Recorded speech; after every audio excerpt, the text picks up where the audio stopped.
Okay, welcome back everybody. Today we're going to make a hair dryer. I'm going to go ahead and tab into the N tab. To go into the N tab, you hit N, that toggles it back on and off. And I'm going to go into background images and I'm going to add an image. Now I've saved this file and my background image in the same folder. And so if I look in here, I can see I have a number of hair dryers. I think I will choose this one for this image. Okay, so I can't see it yet, so if I click on 1 and click on 5, there I can see it. 5 toggles back on and off ortho view, and 1 and 3 and 7 can look straight up and down the X, Y, and Z axis. So I'm going to come right down here. I'll look right down the Y axis. Notice I can see the X, I can see the Z, but I can't see Y. And I need to rotate this image, so I'm going to rotate him 90 degrees. And I'll go ahead and draw it from there. I'll move him over so that he is right in the middle. I'm going to start by spinning the first part. I'll move him up right so he's just there, and it looks like I can move him over a little bit. Okay, so I'm going to spin my hairdryer shape, and I'm going to start by simply say Shift S, and I'm going to say cursor to center, and I'm going to add a plane. Now at this point I'm going to look straight down at this guy. I think instead of all views I will choose just the left view for this guy. And so as I'm looking right down from the top of the plane, I'm going to tab into edit mode. I'm going to get rid of 3 of these vertices. I'll delete those, delete the vertices, and I'm left with one vertex and an origin. And if I can put those together, if I come back over here, I can say Shift S, and I can say selection to cursor, and so now my origin and my only vertex are taking up the same space. At this point I'll look back in from the left, and I can see there is my my hairdryer shape. And so I'm going to come in and I'm going to hit Control, and I think I'll get rid of my gizmo because that can get in the way. I'll zoom in here a bit, and I'm just going to begin to run vertices by control clicking along this. I'm going to end up getting the shapes. Now it wouldn't make any sense for me to try to get this shape right now. That scallop shape isn't symmetrical around the Z axis. If I want to add something like that later, I can, but right now I just want to get this basic shape that I can use to make my overall hairdryer shape. At this point I'll come into transforms, and I want this guy to be right on the Y axis, or the Z axis rather. So for this guy I'll change him to 0, and now that guy's right on the Z axis, that guy's right on the Z axis. I'm going to choose A for all. Now as I look right down the top, I can see that because I was looking on the side, these guys are all lined up perfectly. And now if I rotate this guy, I go to Tools, and I'm in edit mode. Go to Tools, and I'm going to go to my spin tool, and so I'm going to spin this guy, and I will spin him, let's say I do a total of 18 steps, and I will go all the way around 360 degrees, and there is the hairdryer shape that I need. Now as I look at this, I can see my hairdryer shape, but as the vertices wrap around on each other again, I will simply select the entire hair dryer, and I will say remove doubles. So to remove doubles, I just come down and I click on this button, and I notice that I've removed 53 vertices. Any vertices that were taking up the same space are now removed. So that guy's good to go, and if I want to, I can add a subsurf. I think I'll wait a little bit on that. So let's go back and take a look at what he looks like. I'm going to come in here now, and I'm going to extend this out along this axis. So let's come back over here. I do not have a mirror modifier on in this case, and the reason I don't is because I'm just going to extrude this out all as a single shape. Let's double check that and make sure that's about right. Maybe I don't need these last guys here, so I will shift select those two, and I will begin to extrude this out and adjust him. So I'm going to extrude on the Y axis, come out a little bit. I'm going to scale on the Z. I can turn my gizmo back on because I'm going to be adjusting this slightly each time. And if I want to rotate him on the X axis now, I can do that. Scale again on the Z, and now I'll extrude on the Y, and I begin to get this shape. Extrude on the Y, and I'm going to kind of twist him a little bit. So rotate on the X axis, kind of bring that up. extrude again. I'm just going to go ahead and hold that same shape. I'll scale it a little bit on the Z-axis and bring him up. And so I'll continue doing this. If I need to tweak the rotation, I can. Bring him up a little bit. Maybe scale a little bit on the Z. Extrude out this way. Scale down. Extrude again. And scale on the Z-axis. And we're good to go. Okay, now I'm not going to worry about the cord coming out. This is going to be used in a snowman project. One of the snowman is going to be pointing this at another snowman. Now notice that the shape, while it's okay, it's very blocky. And so I'm going to want to bring that out. I'm going to take these guys. I'm going to remember I'm just going to take two. I'll turn on my proportional editing, and I'm just going to pop this out a bit to get a kind of more rounded shape. I'll take those same two guys on this other side, here and here, and I'll do the same thing with them. Okay, so I get a kind of a blocky look there, and I'm going to do the same thing now, maybe just by grabbing some of these and pulling them up. And remember that I'm going to be adding a subsurf to this later, so some of the roundness will take place there, but I just want to get that a little bit more round. And if it's too big, you can always scale it down a little bit.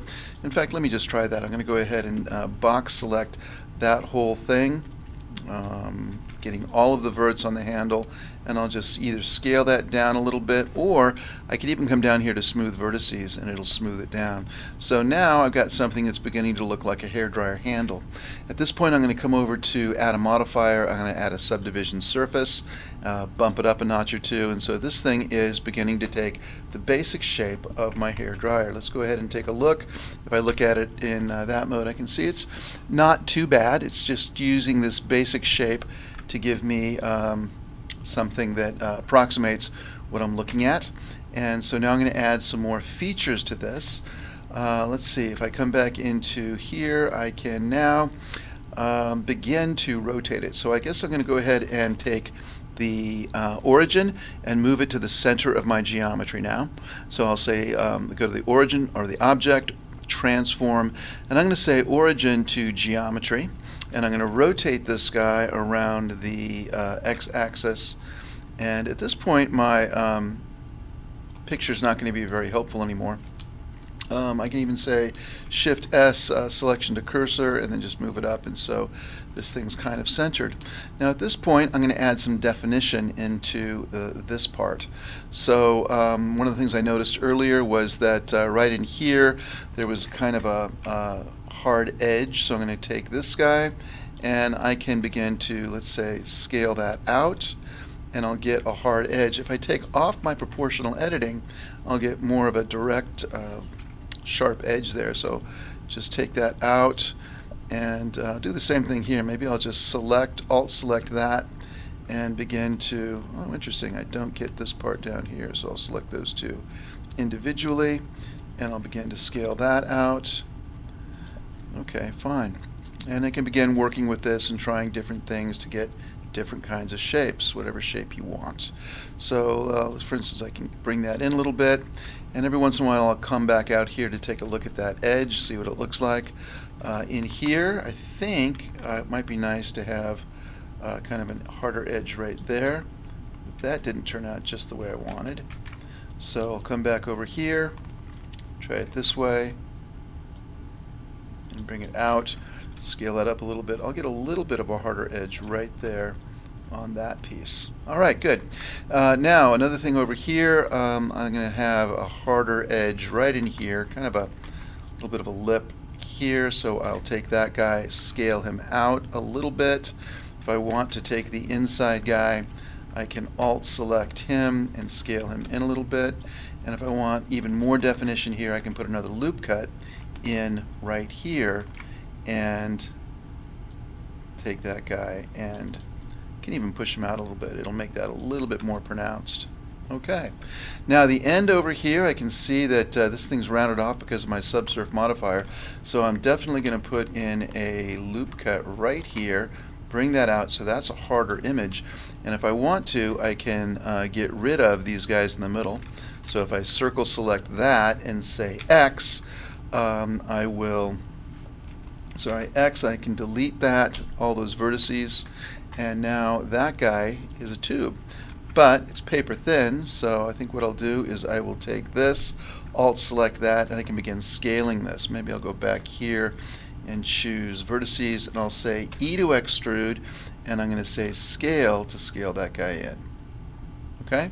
And I'll do the same thing again for the y-axis. I'll say E to extrude, and now I'll just pull him back on the y-axis, and now that guy's going to be pushed in, and I need a little edge there, so let's go ahead and put one in. I make another loop cut here, bring that out, and that's looking pretty good. If I want to put another loop cut on the inside to make that a little bit thicker, I can bring that guy in, and I'm pretty happy with the way that looks. Now let's make a little edge or a little lip around that. So I'll come in here, I'll give myself some geometry to make a loop, go into faces, click on a face, Alt select close to a line. If I extrude that guy and now scale him out, maybe even scale him a little bit in on the y-axis, I'm going to end up with kind of a little lip there. And if I want that to be a slightly harder edge too, I can come in and add that. So let's see, if I come in close here and I want to add a loop cut right in here, I can take that guy, scale him in, and it's going to make that edge just a little bit harder. And so now I've got rounded edge around here, kind of a flat front, and that's going to be the blow dryer portion.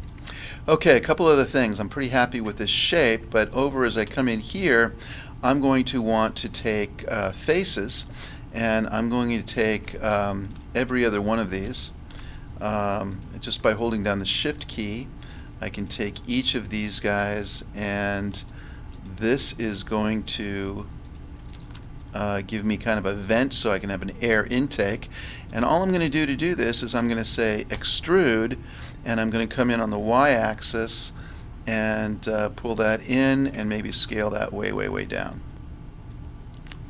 Okay, now I'm going to come in and I'm going to try to make a loop cut in here, and I'm not exactly sure where I want to make it. I'm going to see where Blender will allow me to make the loop cut. Let's try that.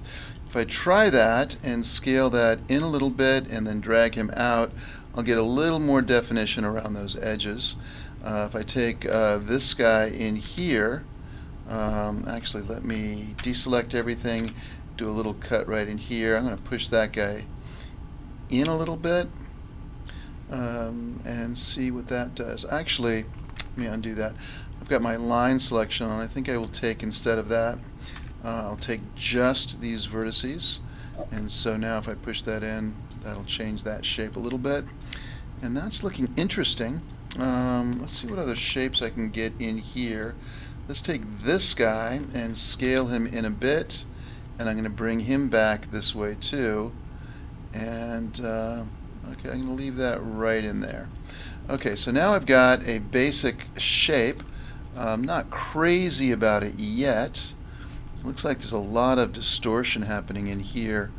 I'd like to be able to come in and put a loop cut somewhere in here. Let's see if we can take this and scale this out and bring it in. Okay. Now the last thing I'm going to do is I'm going to take this shape. Let's see what it looks like right now. It's pretty jagged. But I'm going to take this and I'm going to twist it. So to do that, I guess I'll come in here and deselect everything, and I'll use my circle select, and I'm going to take just this portion right in here, select all of that, and I'm going to turn on my proportional editing. I'm going to go ahead and notice that I'm looking right down the y-axis. If I look at this, I can see that there's my y coming out this way. So I'm going to rotate him on the y-axis, and let's see what this does. If this makes kind of a twisty shape,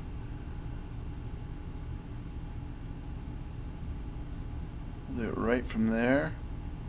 So theoretically that'll make everything kind of twisted, and see what that looks like. Okay, that's an interesting shape. I don't know, does that look like a hairdryer? I think it's interesting. A little bit jagged still. I don't know if bumping up that's going to make a big difference. Let's go ahead in here and add some more loop cuts in here. I will scale that out a bit. Ooh, I want to get rid of proportional editing. Sometimes I forget to do that. Scale that guy out. If I want to grab these guys, I can scale that guy out, make a little bit harder edge there. Let's see if I can do the same thing in here. No, this line has been broken. Okay, can't do it there. So let's see what this guy looks like. Okay, so there's the back end of my hairdryer. Seems like I should be able to do something right here on the end. Wonder if it would come in, if that would help a little bit. Or maybe the opposite, out. Maybe out looks a little bit better. Okay, so in any case, the last thing I'm going to do is I'm going to put a button on this. You can do other things to change the shape if this isn't quite how you want it, but I'm pretty satisfied with the basic shape here. I'm going to put a button in here, and so to do that I'm going to simply do the same thing with the extrude and scale. I'll put the button right in here, and I'm going to notice that it's going to be along the x-axis. So I'll simply say extrude, I'll scale it down a little bit, I'll extrude again, and this time I'll choose the x-axis and I'll come in like so. At this point I've got kind of the place where I'm going to place the button later on. If I wanted to, I can come in here and add a loop cut to sharpen that edge, and if I wanted to, I could come in and put a loop cut in here to sharpen that guy a little bit. And let's see if I can put one in here, and I'll put one down here. And so I'm getting kind of that basic shape where I want to put my button. Let's see what it looks like in render mode right now. The basic shape looks like it's okay. It's beginning to look like a hairdryer. Okay. Nice little front end. Alright, last thing I'm going to do in here is I'm going to put a button. So I think I'll make one out of a cube. So I've got my cursor. I'll make sure my cursor is at the center. I'll say cursor to center. I'm going to come down to create and I'll add a cube, and probably want to add a mirror modifier to this. So I'm going to come back in here and say W. I'll go subdivide, and I'll drop this guy up to, let's say, 5 cuts, and deselect everything. I don't have my transparency on, so I'll click that on, and I'll choose half of my cube and delete it. The reason I'm going to do this is because it'll save me some work and it'll make both sides completely symmetrical if I choose my mirror modifier now. And I got to make sure that if I am mirroring this on the y-axis, that I choose y. So notice it's being mirrored along the y-axis, so I unchose x, unselected X, and I selected Y. Okay, make sure clipping is on so it doesn't break apart in the middle. And now I think I'll first just kind of get a basic shape. I'm going to scale this guy on the Z axis, scale him on the X axis, and I'm just going to build a basic shape for a button first, get it basically the right dimensions, and I'm just making this up. But as I come in here now, I can begin to change the shape of this guy.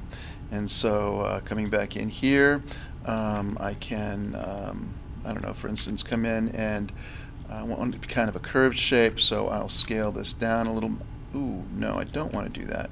I want to scale this only on the Z-axis, and I'll bring him down. And I'll do the same thing over here. I will box this guy, scale him only on the Z, and bring him down. And so I'm working with the basic shape I want for my button. Let's go ahead and add a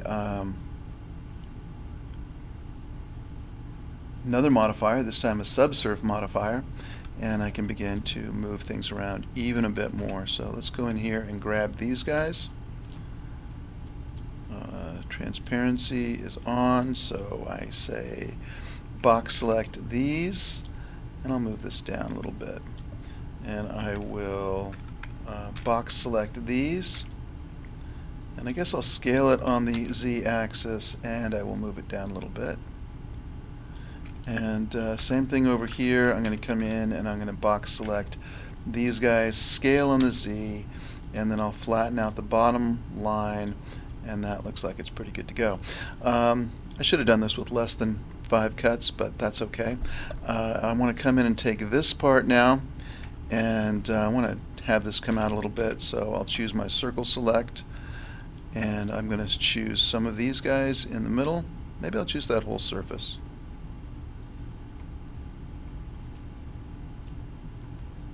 Now you can see I went around a little bit far here, so I'm going to escape out of there. I want to deselect all of these. Oh, that's because I had my transparency on.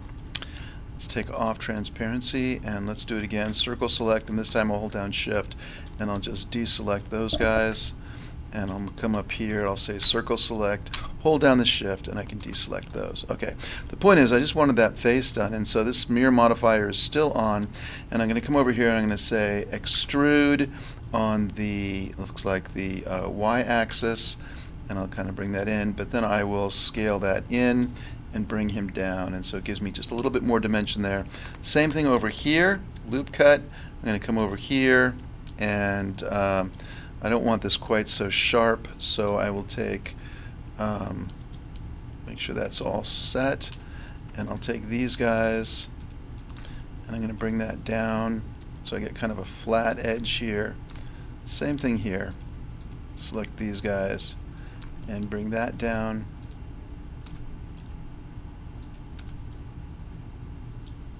Yeah, okay. Now I just have to worry about the final shape, and it looks like it's still a little bit too big here. Choosing vertices, painting these guys, I can bring that down a bit. If I need to get too close to that, those two vertices on the edge, I can go ahead and box select those guys and move them down, maybe out. Okay, so anyway, I'm getting the shape of a button, and that's really all I need. Bump that up a little bit, and that's the shape that I'm going to have for my button. Now, to put it in place over here, I will go ahead and apply the mirror modifier once I get it just the way I want it. So I can say apply, so the mirror modifier is no longer applying, and I can begin to rotate this guy. So I'll rotate this guy 90 degrees on the x-axis, and then hit L. I'll hit it, let's see, rotate 90 degrees on the z-axis, and I'll hit left click, and pointing in the wrong direction, so I'll rotate 180 degrees on the z-axis, and now he's moving in the right direction. And I'll just come over here. Let's go ahead and take Shift S. We're going to say cursor to center. Shift S, we're going to say selected to cursor, and I'm going to take this guy, Shift S, selection to cursor, and now I'm just going to go ahead and move this guy up, and I'll move this guy into place. Now you can see he's way too big, so I'm going to begin to scale him down. So this button is going to fit inside this slot. It looks like I'm going to scale it to get a little bit on the y-axis, and now I'm going to rotate him on the x-axis so that he's kind of lined up in the same direction. And all I have to do is nudge him into place. So bring him out here. I want to make sure he's wide enough and that he's going to fit in there. So scale a little bit more and bring him up and over a little bit, and that's looking okay to me. So I'm going to leave him right there like that. This guy, if I look at this, I can notice that maybe these guys aren't lined up just the way I want them. I could grab these guys and rotate them down a little bit, so let's do that. I'm going to box select this set of vertices here. I can move them down. Actually, I'm not going to play with it. At this point, this guy, I'm going to leave it like that, so I can see that the basic shape of the hairdryer is in place, and now the only thing I need left to do is check to see if I need any harder edges anywhere. I'm going to leave it just like this, and I'm going to go to File, Save, and now I'm going to add a material. So let me just grab a material from the library. I'm going to go to Append. I'm going to try one I haven't tried before. So I'm going to come up to my materials, and let's say I just downloaded these from BlendSwap. So this guy, if I come into materials, let's see, I've got iron polished for cycles, iron pitted. Let's try iron pitted. I'll take that and I will add him on by going to materials. I go to iron pitted, and if I look at this guy now in render mode, I end up with a nice metal looking hair dryer. Last thing I'm going to do is make sure I turn on smooth shading so I get rid of all those little faceted pieces. And if I wanted to, I could click this guy, take a new material, maybe make the button, black or dark red or something, so it really stands out a little bit more. And that is the start of my hairdryer. I like the way the back is rendering. It's looking pretty good. and that is looking like a hairdryer. So that's it for today. Bye bye.